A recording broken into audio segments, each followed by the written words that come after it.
अब बात करेंगे दूषित रक्त के है। तो दूषित रक्त का सिंपल सा वजह है कि रक्त और पित्त एक जैसे होते हैं, पित्त के जैसा गुण वाला होता है, तो पित्त को जो भी प्रकोपित करने वाले कारण होंगे सारे रक्त को दूषित करेंगे। तो अष्टांग हृदय सूत्र स्थान में क्या कहा गया, तत्त पित्त श्लेष्मलय प्राय दूषित। तो रक्त की दुष्टि अधिकतर पित्त और कफ की वजह से होती है। पित्त प्रकोपण अभिषणम द्रव स्निग्ध गुरु रवि आहार दिवा स्वप्न क्रोध अनल आतप श्रम अभिघात अजीर्ण विरुद्ध श्रिक अश्रिक प्रकोपम आदित्यते। तो अगर क्यों होता है, पित्त को प्रकोप करने वाले जो जो कारण हैं उन कारणों का अगर आप सेवन करते हैं तो आपका रक्त दूषित हो जाता है। तो उसमें क्या है, अगर बहुत ज़्यादा द्रव लेंगे, जैसे आजकल लोगों को आप देखते हो एक्सेस पानी पीते हैं तो उससे अग्निमंद हो जाती है, अग्निमंद हो जाएगी तो पक्का सी बात है बढ़िया सा ब्लड आपका नहीं बनेगा। स्निग्ध पदार्थ जो है बहुत ज़्यादा अभिसंधी चीज़ें बहुत भारी खाएंगे तो वहाँ पर भी प्रॉब्लम हो जाएगी। तो ठीक ठीक स्निग्ध चीज़ें लेनी है, लेकिन बहुत ज़्यादा भी मत लीजिएगा। अति द्रव लेंगे तो दूषित होगा, प्रॉपर द्रव ले रहे हैं तब नहीं होगा, क्योंकि एक कंसिस्टेंसी आपको पता ना कि आपके ब्लड का मेंटेन रखना होता है। तो द्रव स्निग्ध गुरु, अगर गुरु पदार्थ का सेवन करेंगे, अभी रक्त क्षय में था लघु पदार्थों का सेवन करना।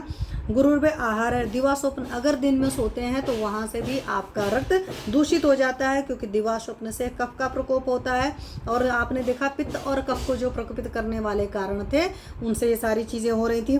क्रोध है, क्रोधात पित्तम हमारे यहाँ साफ साफ बोलते हैं, तो क्रोध की वजह से पित्त बढ़ेगा, पित्त बढ़ेगा तो रक्त की दुष्टि करेगा। अनल है, हवा वगैरह का बहुत ज़्यादा सेवन किया जाएगा तो भी प्रॉब्लम आएगा। आतप है, बहुत ज़्यादा धूप का सेवन करोगे तो डायरेक्ट आपका कफ का प्रकोप हो जाता है।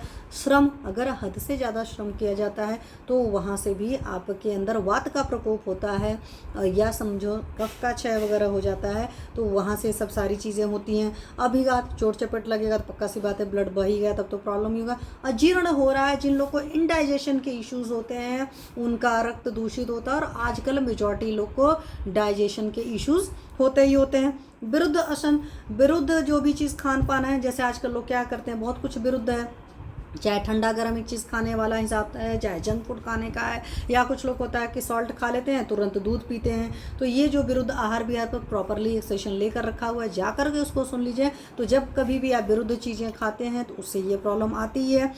विरुद्धासन अभिसन, तो ये जितने भी प्रकोप कारण होते हैं, अश्रिक प्रकोपम आदित्य थे, इन सारी वजहों से आपका रक्त दूषित हो जाता है। तो आज की डेट में अजीर्ण इंडाइजेशन की इशू वाले आपके मेजॉरिटी पेशेंट्स होते हैं, विरुद्ध असन वाले आपके मेजॉरिटी पेशेंट्स होते हैं, दिवा स्वप्न वाले होते हैं, बहुत भारी भारी खाने वाले होते हैं, बहुत ज़्यादा गुस्सा करने वाले होते हैं। अब मजदूर वर्ग है, जैसे वो कई बार धूप में जब काम कर रहा है तो वहाँ से भी पित्त की दुष्टि हो जाती है। तो देख लीजिए इन सारे, और ये मेजॉरिटी वजहें आपको मिलती हैं, तो वहाँ से सारी चीज़ें आती हैं। स्टूल में म्यूकस आता है, आयुर्वेदिक मेडिसिन ली है उससे और ज़्यादा आने लगी।